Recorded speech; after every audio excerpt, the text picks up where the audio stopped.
those matches burn quite quickly. I'm just getting comfortable.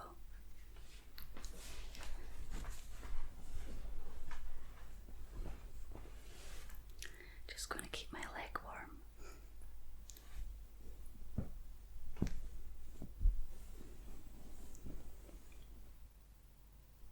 Now this candle struggles to light.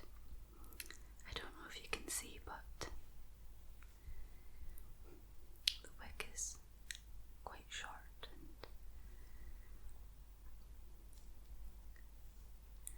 the candle's struggling a little bit, but it still smells amazing. Oh no, I just blew it out with my nostril. I could light it again, or maybe I just sucked in the flame, taking too big a breath. But oh, it smells nice. You can still smell it.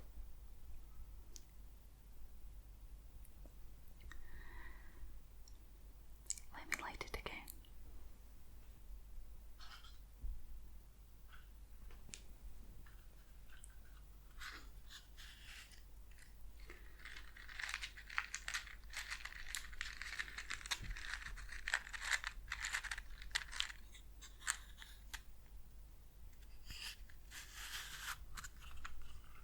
I'm so clumsy.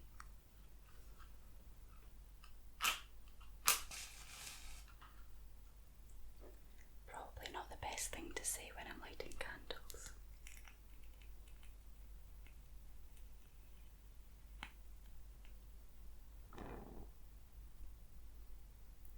Second time lucky. But this candle was given to me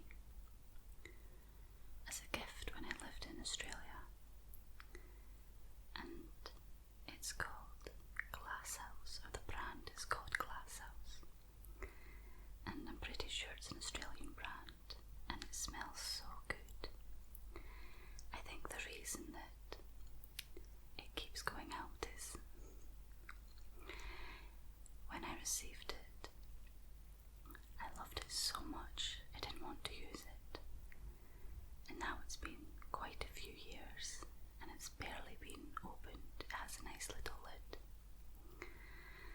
And I think it's just gathered too much moisture on top of the wax.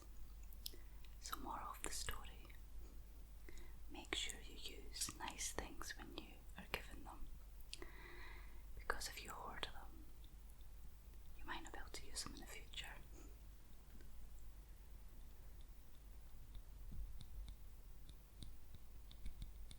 Can you smell that?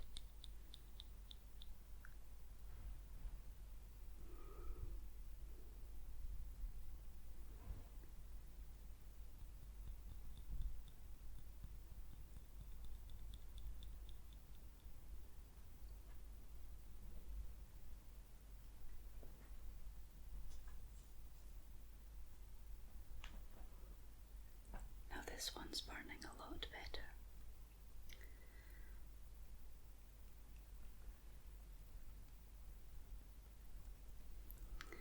I lit this one earlier on because I wanted the room to be filled with this sweet rose water smell.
summer months when it was so hot.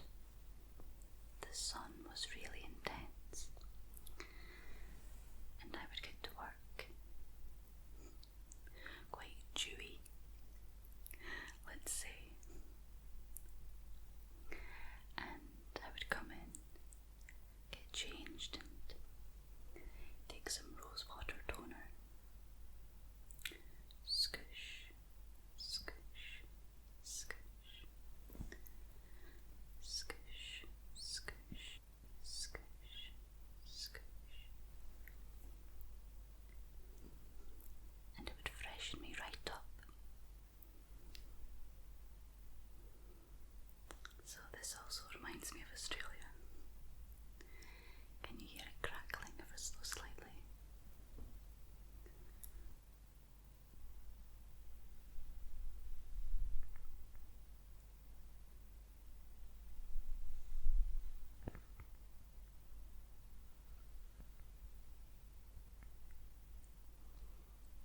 I don't know if you can hear that.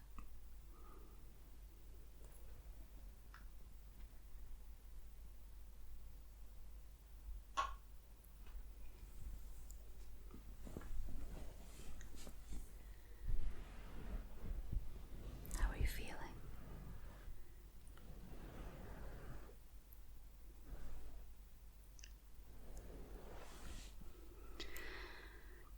Yes, I understand. I often find it difficult to get to sleep at night, especially when so many thoughts are running through your mind. Thoughts of what's happened that day, what's happening the next day, what you've got coming up at the weekend, or if you're particularly nervous about something. That can often keep you up. I'm speaking from experience. Try to let troublesome thoughts go right now.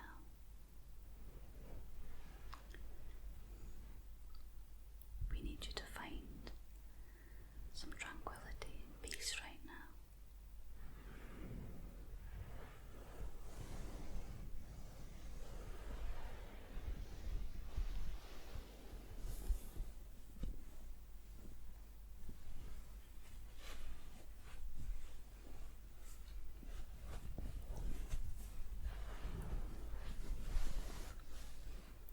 Making sure you're nice and tucked in.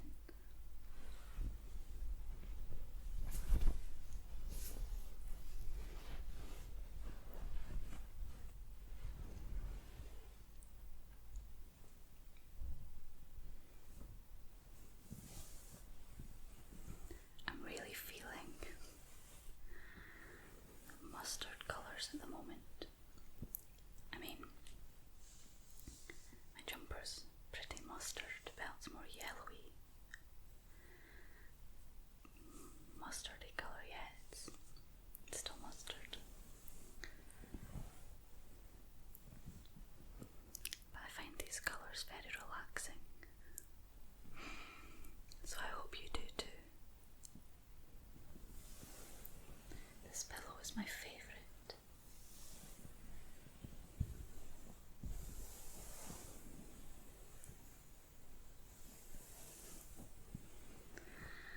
It's so plush, super plush, and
sending and receiving books to strangers.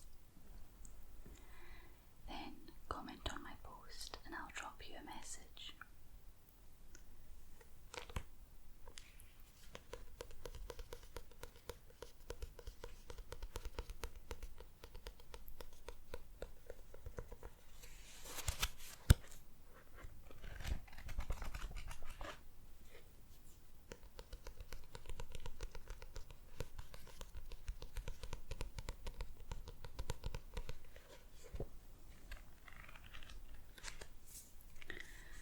So, being the bookworm that I am, I said yes.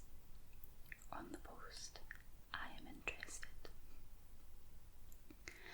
So my friend dropped me a message and told me the address that I had to send a book to, and that I would now have to post the same post on my Facebook feed. And for anybody who commented on my post, I had to send them a direct message, giving them the details of the friend that I had received a message from. So the idea was you'd be connected through a friend, but perhaps you don't have these friends on Facebook yourself. So essentially, they were strangers.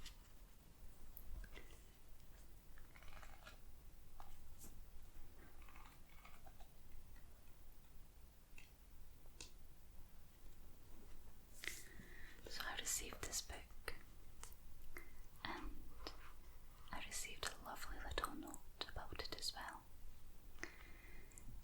And the person told me that this book got them through some hard times, and hopefully that I would find a little bit of knowledge in here also. It's a wonderful, beautifully written book. Every time I find the meaning of life, they change it. Wisdom of the Great Philosophers on How to Live by Daniel Klein.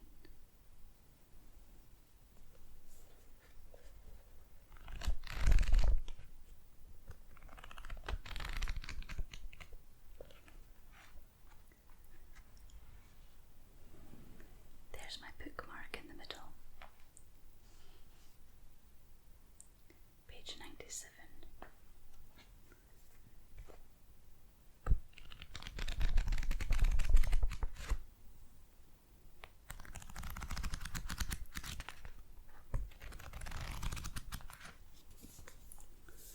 I'll remember that 97.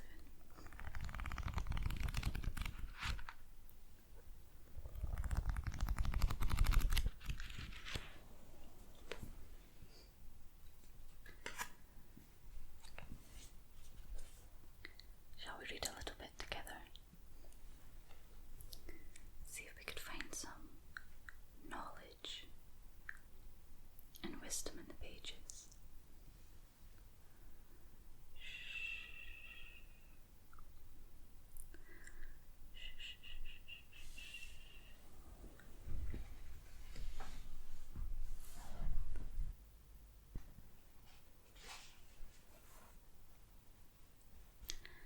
So how about we start near the beginning?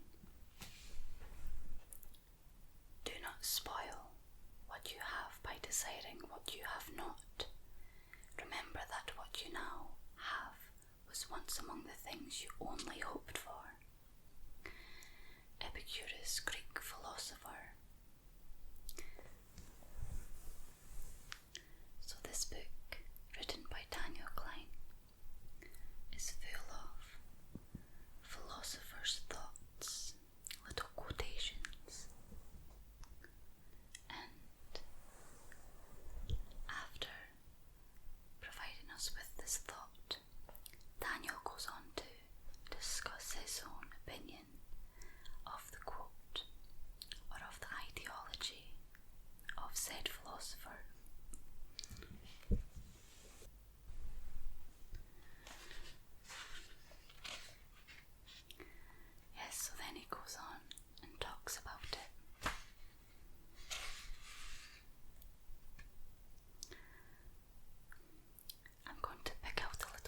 extract.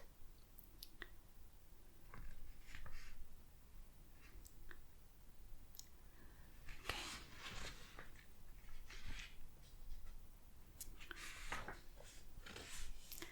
This was the first entry in my old Pithy's notebook. Hedonism appealed to me from the moment I discovered that it was a time-honoured philosophy and not just a self-centred young man's daydream. But even back then, I must have sensed that I was chronically cautious. I wanted to have as much fun as I could, but I didn't want to go overboard. Too scary. That is why Epicurus spoke to me. He was a careful hedonist. Recently, Epicurus seems to be making a comeback with many thoughtful students. There is something appealingly new agey about him.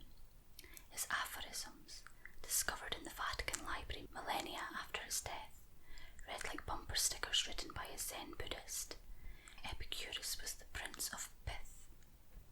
In this aphorism, Epicurus is making two related points.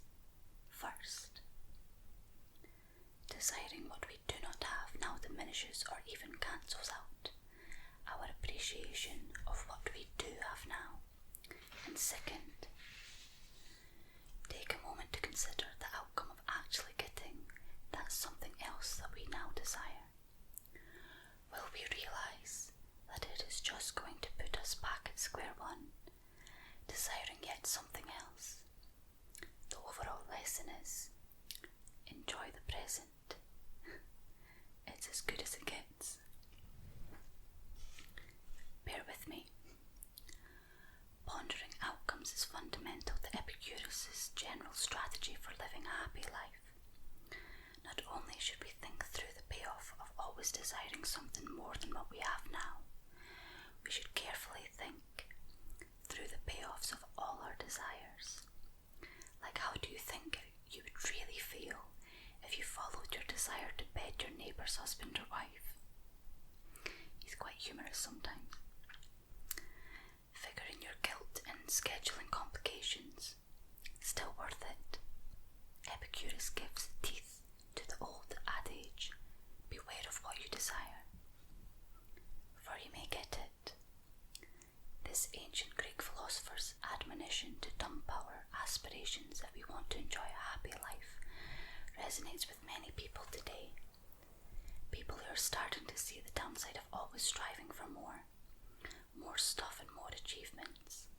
The major drawback of the striving life, Epicurus points out, here is that there is always more to desire after a person acquires whatever he or she only recently yearned for, which leads to endlessly unsatisfied desire.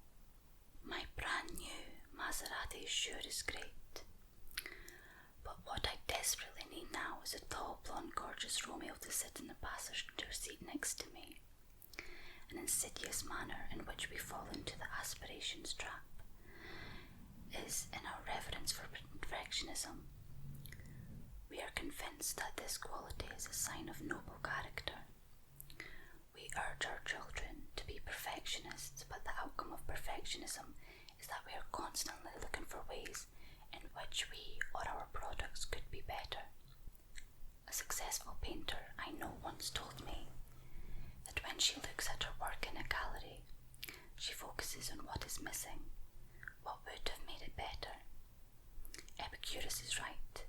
That is a guaranteed way never to feel completely fulfilled. Is Epicurus suggesting that ideally we go through life without any desires at all? Just be happy with what we have and what we are currently doing. Nip all our longings in the bud, all the way back to sexual desire and an appetite for meatloaf. Is that the only way to lead the happiest life? It goes on quite a bit.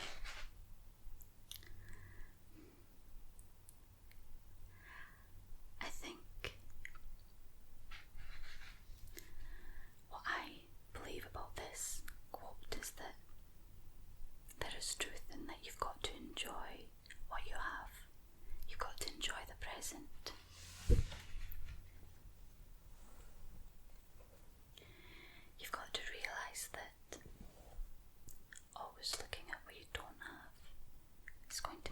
miserable.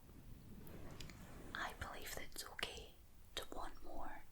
It's okay to see great things for yourself, or to want the next iPhone when it comes out, or to want somebody handsome or beautiful as your partner. You're allowed to have wants and desires, but people can become consumed by them. We're a consumerist society, capitalist society, and we look at social media, we look at what others have, and we forget to be content with what we've got, because what we've got is what we once wanted. So, for example, if you're feeling down about your job, remember that's the job that you once really wanted. Sure, you can be upset about certain things that happen, perhaps in the workplace, or you could be unsatisfied about some things, but try to be happy for what you've got at the moment. Live in the present, and like I say, sure, strive for more, but don't say to yourself, oh, I'll be happy when I've got X, Y, and Z, then I'll finally be happy. No. Try and live in the present and appreciate the small things, like feeling comfortable in bed, having covers over you, warmth.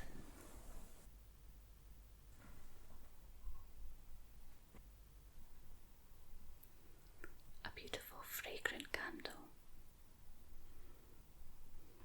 Just the little simple things. This book is quite heavy. Well, it can be, especially if you're trying to rest and shut down your mind for the night.